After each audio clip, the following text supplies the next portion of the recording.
সার বিভিন্নভাবে অপচয় হয়, যার আন্তর্জাতিক বাজার মূল্য ১,৫৮,৪০০ মিলিয়ন টাকা। ছিটিয়ে ইউরিয়া সার প্রয়োগ করলে তা পানি ও বাতাসের সাথে মিশে পরিবেশ দূষিত করে।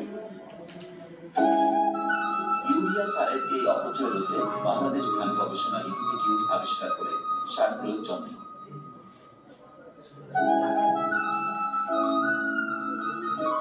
যার সাহায্যে অতি সহজেই মাটির ৭ থেকে ৮ সেন্টিমিটার গভীরে সার প্রয়োগ করা যায়।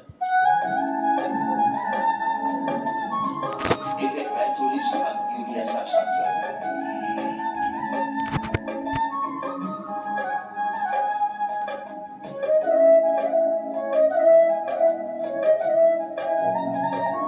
যন্ত্রটির দাম মাত্র ১০,০০০ টাকা।